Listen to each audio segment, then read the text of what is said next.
Here we have a higher order differential equation. By all means, this is a third order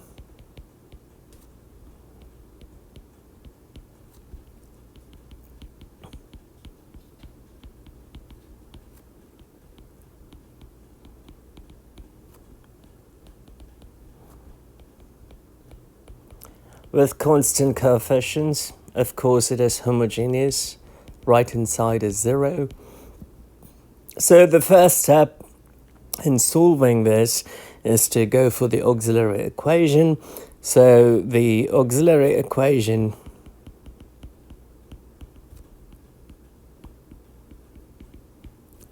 is m cubed plus 2m squared minus 5m minus 6 equals 0. M cubed because we have the third derivative, m squared because we have the second derivative, m because we have the first derivative, and just a constant because we have y by itself. Now, this is a cubic polynomial.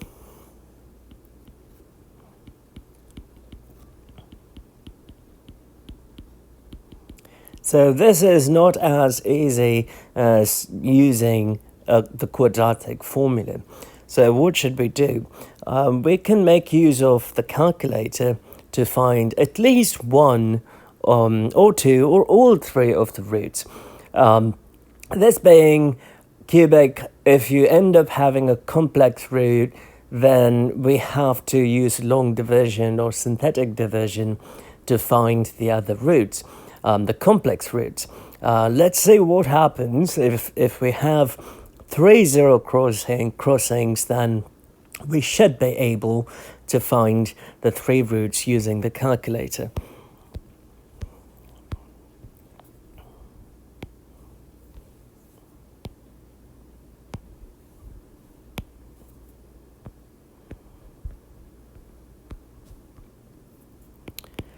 So I'm going to type in the function, which is, I don't have m, so I'm going to use x cubed plus 2x squared minus 5m, which is 5x, minus 6. And I'm going to do second calc. And I want to find the 0, that would be the root. Luckily, we can see that the curve crosses 0 at 3 points. So we can find all 3 roots, and all 3 roots are real. So I'm going to move to the left bound of the first 0.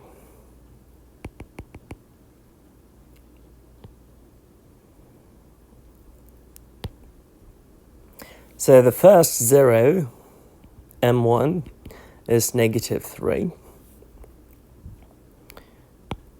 going to repeat the process to find the next 0.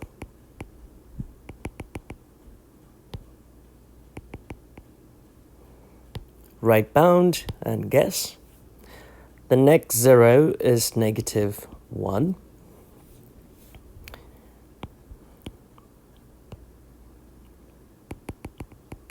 Left bound, I'm going to get as close as possible to the 0, and right bound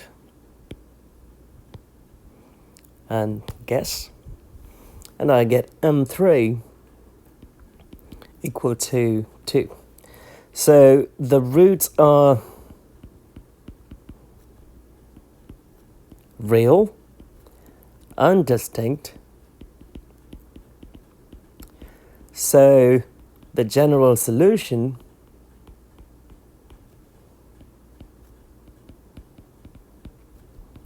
is y equal to c1 e raised negative 3x, corresponding to the first root, plus c2 e raised negative x, corresponding to the second root, plus c3 e raised positive 2x, corresponding to the third root. If you did the Wronskian you will find that the three functions e raised minus 3x, e raised minus x, and e raised 2x, they're all linearly independent of each other. The determinant of the Wronskian is not going to be 0. So we have initial conditions, so we need to find the constant C1, C2, and C3. We have y of 0, y prime of 0 equal to 0, and y double prime of 0 is equal to 1. Oh, sorry. Y double prime of 1 equals 0. So, of course, we've got to find the derivatives.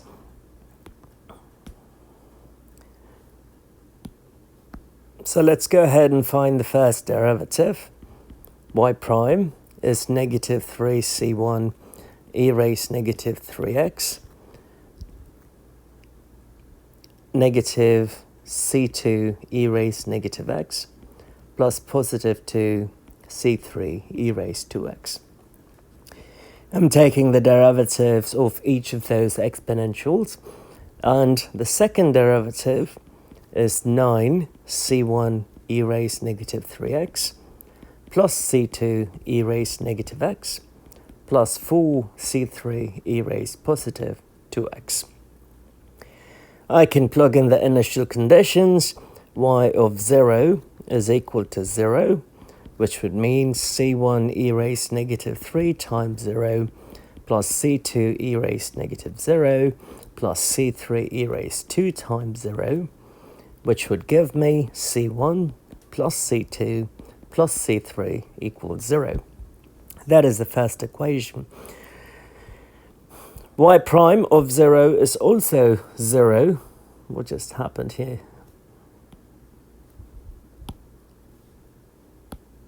There.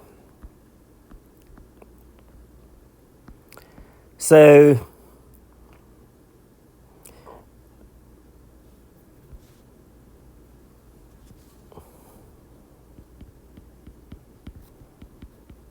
plug in 0 in the derivative, the first one. We have negative 3c1 e raised negative 3 times 0, negative c2 e raised negative 0 plus 2c3 e raised positive 2 times 0, which would give me negative 3c1 minus c2 plus 2c3. And that would equal to 0. And the last one we have is y double prime of 1 equals 0. So I have to plug in 1, 9c1 e raised negative 3 plus c2 e raised negative 1 plus c3 e raised 2.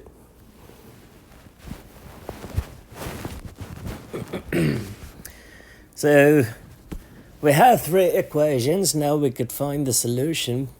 We have a system of linear equations. So the first two equations, c1 plus c2 plus c3 equals 0. The second one, negative 3c1 negative c2 plus 2c3 equals 0. If I add them together, c2's would get cancelled. Negative 2c1 plus 3c3 would equal 0, which would imply 3c3 equals 2c1. c3 is simply 2c1 over 3. I'm going to take that and plug it in the third equation, which is right here.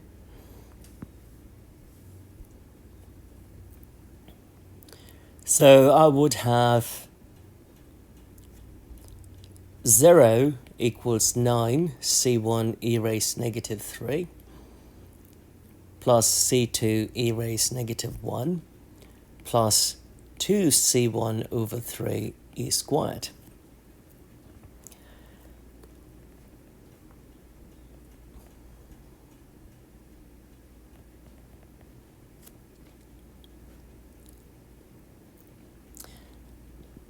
perhaps I should do it a different way.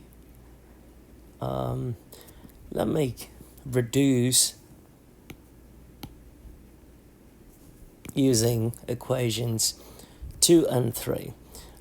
Equation 2 is negative 3c1, negative c2 plus 2c3 equals 0. Equation 3 is positive 9c1 e raised minus 3, c2 e raised negative 1 plus c3 e squared equals 0. If I multiply the first equation by e raised negative 1 on both sides,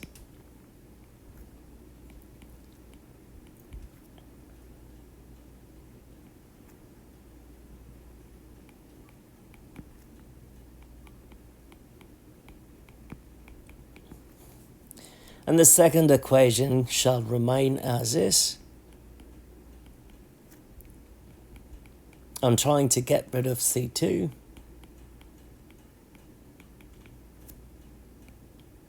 So when I add, those would go away, and I will have 9c1 e raised negative 3 minus 3 e raised negative 1 plus 2c3 e raised negative 1 plus c3 e raised 2 equals 0. If we don't want to deal with the e's, which might get confusing, or which could lead to confusion, we could go ahead and convert them to decimals. I personally like fractions, but some of you may not. So e raised negative 3 is 0.05. I'm rounding it to 2 decimals.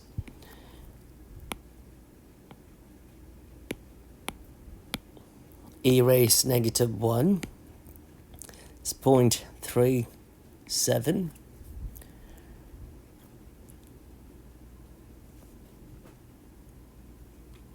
Forgot C1 there. Plus 2C3 multiplied by 0.37 plus C3 multiplied by E squared, 7.39 equals 0.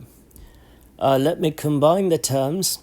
3 times 0.37 is 1.11. So 9 minus 1.11 is 7.89. Oh, I've got to multiply by 0.05. 9 times 0.05 minus 1.11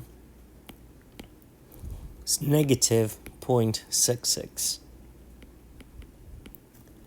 And add the last two terms, 0.37 times 2 plus 7.39. I get 8.13 C3. But I know from earlier that C3,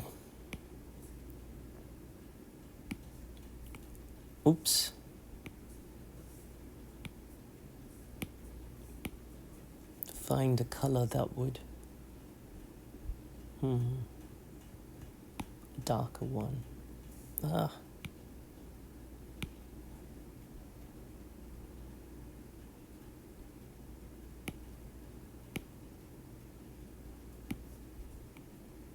So C3 is 2C1 over 3. So I'm going to plug that in here.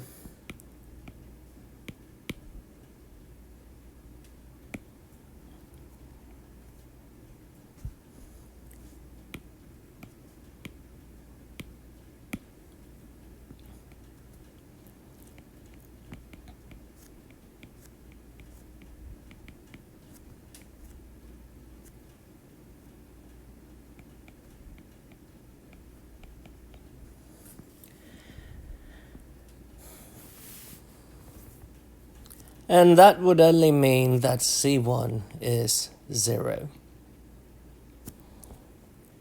If C1 is 0, C3 has to be 0. So C1 becomes 0, C3 becomes 0. That only leaves us with C2.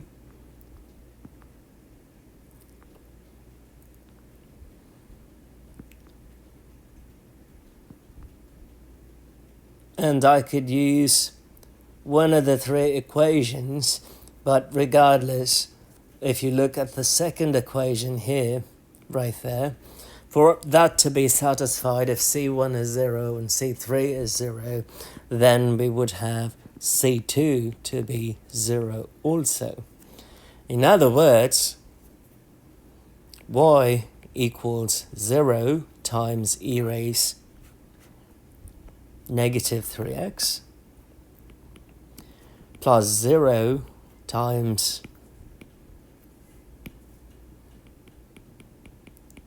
e raised negative x plus 0 times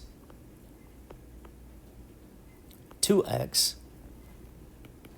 So y would be equal to 0. So the trivial solution is the only solution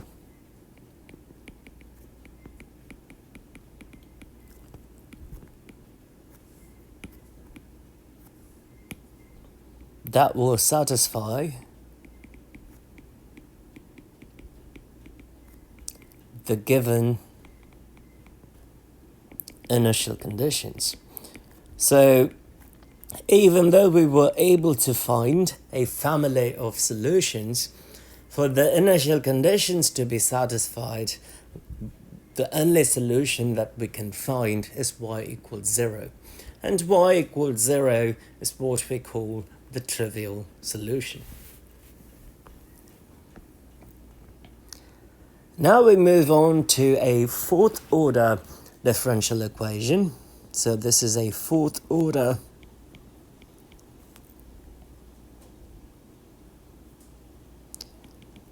linear homogeneous dE with constant coefficients.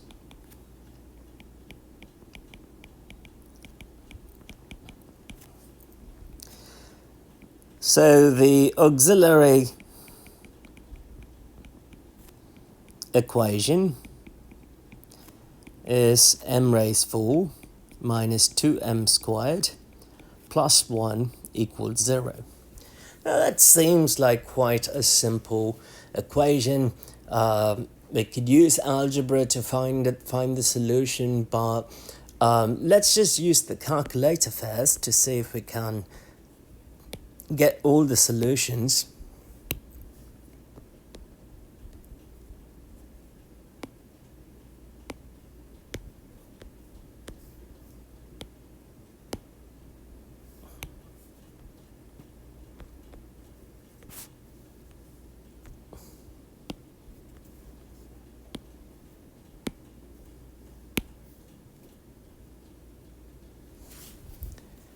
Oh, goodness.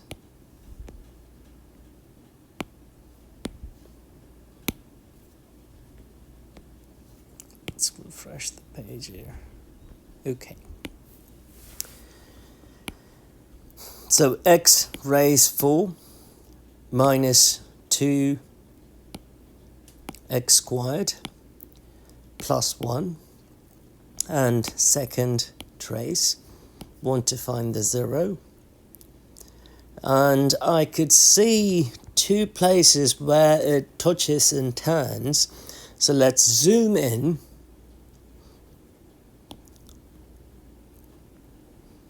I like to adjust the window, so I'm going to go for minus 2 to plus 2, minus 2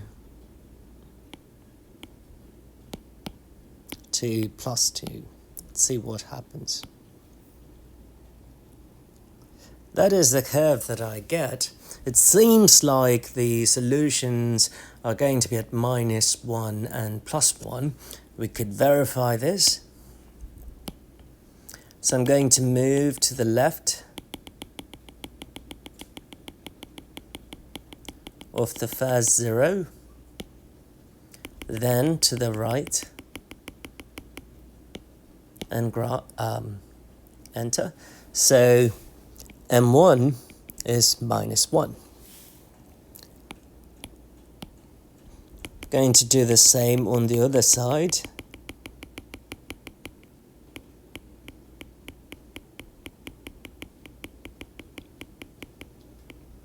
Get as close as possible to the 0.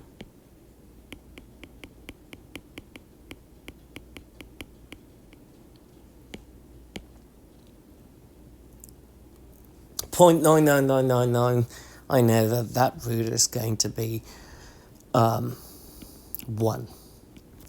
Now, this is a 4th degree polynomial.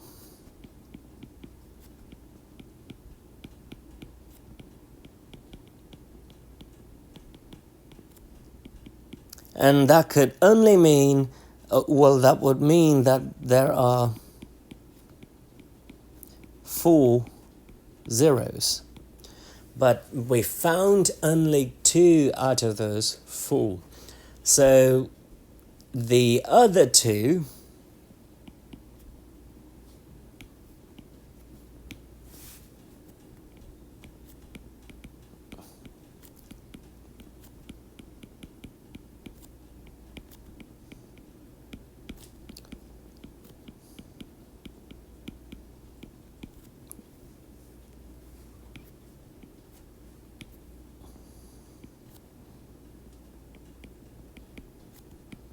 could be A, complex, or B, repeating. Don't just assume that it is going to be a repeating root, because if this were to be a cubic polynomial, I could conclude that the other root has to be a real number, because complex roots occur in conjugate pairs. But since we have a 4th degree polynomial, we have 2 roots left, so a conjugate pair of complex roots is possible. So how do we go about determining whether the other 2 roots are going to be complex or not? Unfortunately, the calculator is not going to tell you that. The calculator is not going to give you complex roots.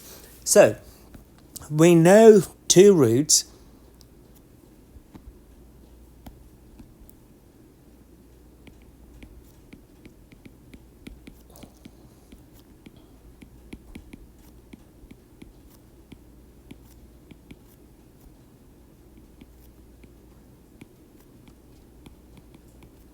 And if I move them to the other side, the factors to the equation are simply m plus 1 and m minus 1.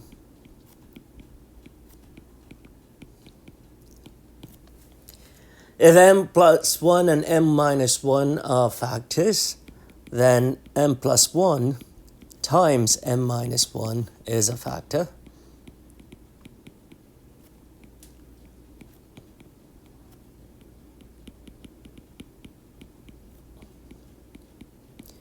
And m plus 1 times m minus 1 is simply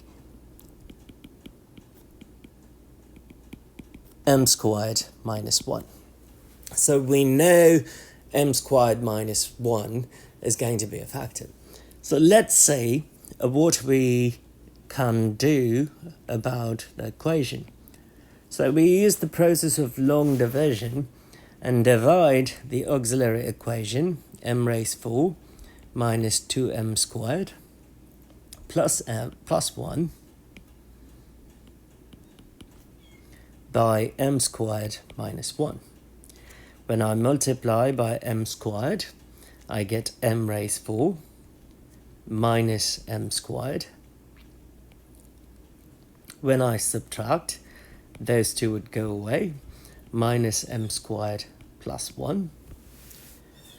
And if I multiply by minus 1, I get minus m squared plus 1.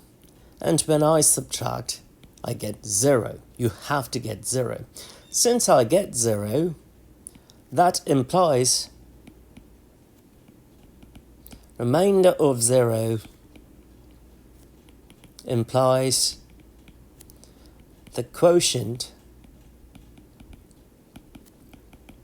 is a factor. So if I set m squared minus 1 equals 0, m squared would equal 1, so m is square root of 1, which is plus or minus 1. So of the two cases here, complex and repeating, we have identified that the roots are repeating.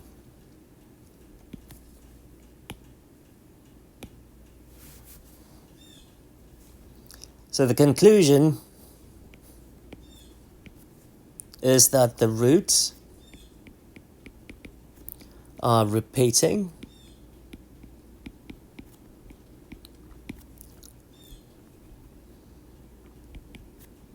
So m1 is equal to m2, or m3 equals 1, and m2 equals m4 equals minus 1. It doesn't matter what notation you use. So the general solution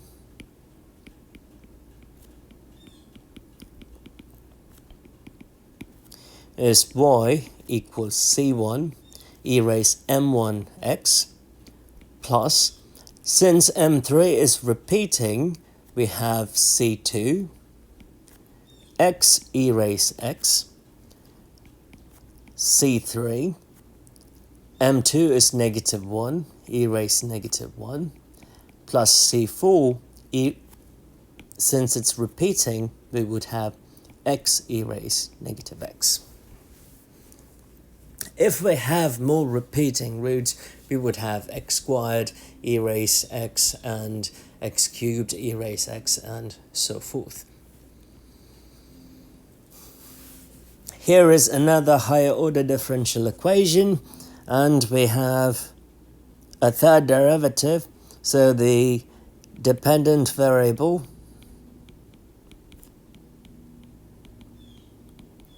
is u, and the independent variable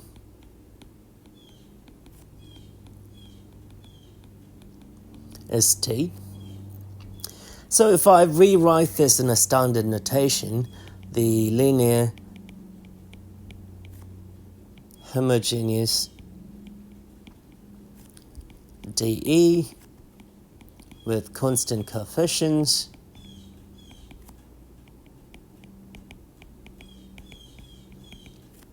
is y triple prime plus y double prime minus 2y equals 0. There is no first derivative. I'm sorry, the dependent variable is u, so u triple prime plus u double prime minus 2 u equals 0. That said, the auxiliary equation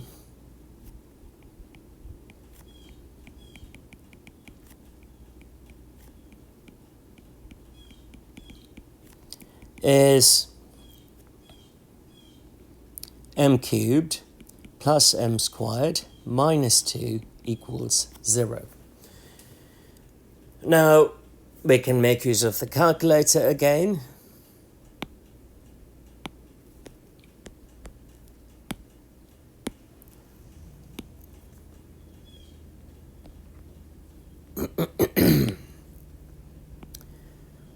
So x cubed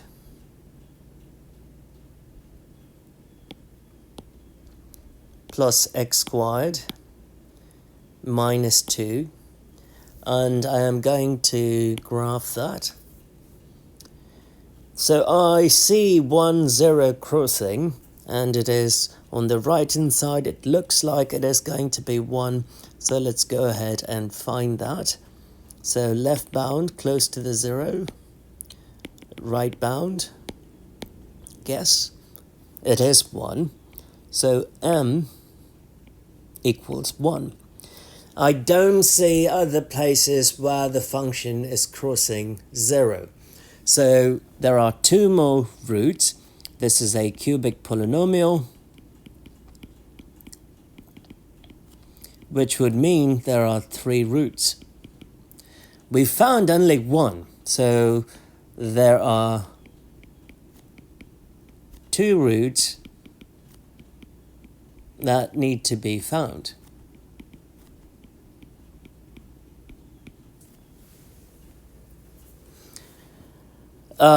So again, there are 2 possibilities.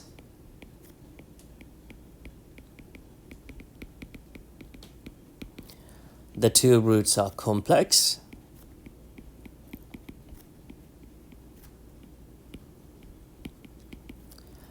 or the 2 roots are repeating.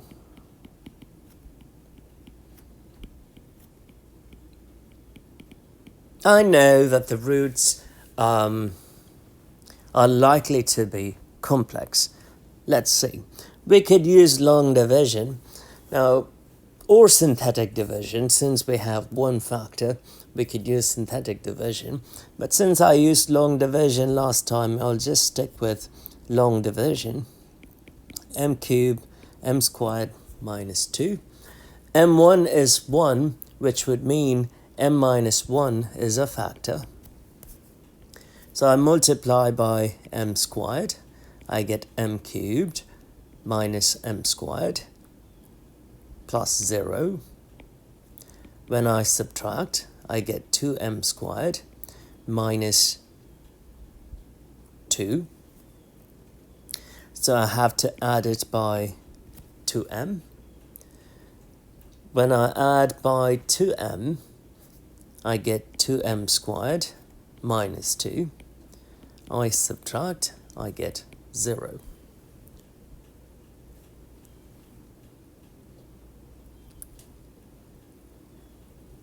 Which would mean m squared plus 2m is a factor.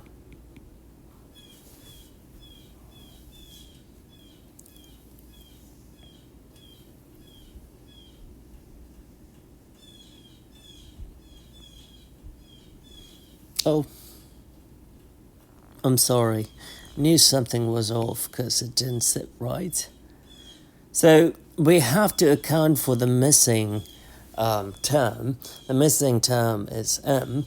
So what we would have here is 2m squared plus 0m minus 2. When I multiply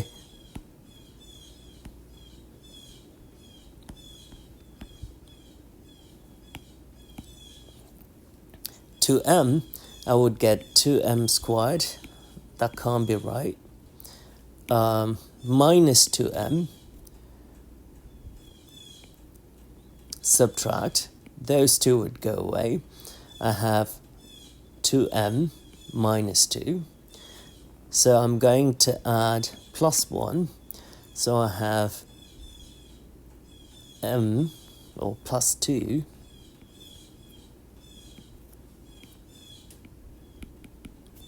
have 2m minus 2, subtract, I get 0. Since the remainder is 0, m squared plus 2m plus 2 is a factor to the auxiliary equation.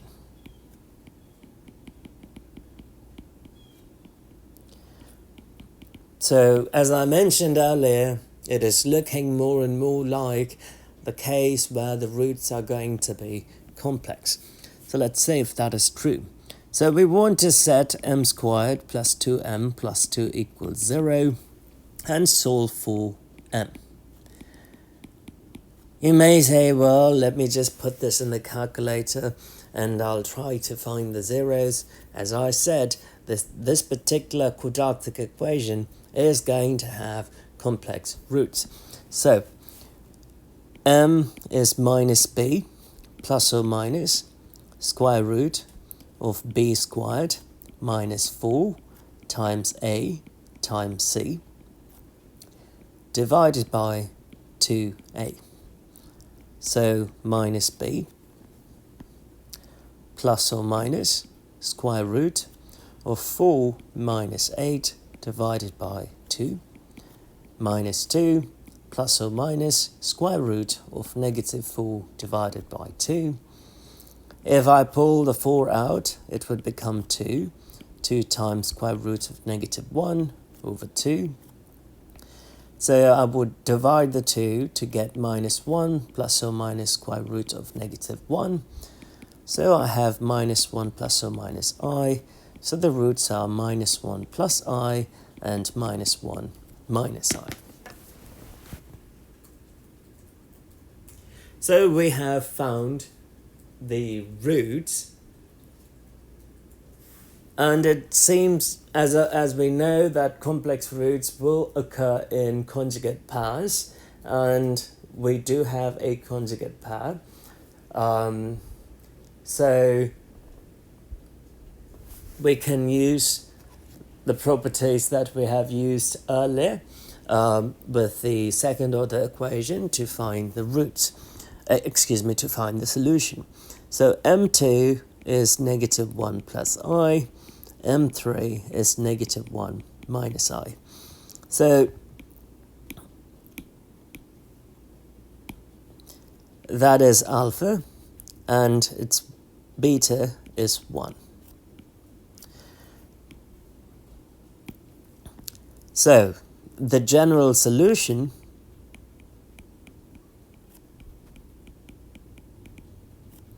is y equals c1. The first root is real, so we simply have e raised m1x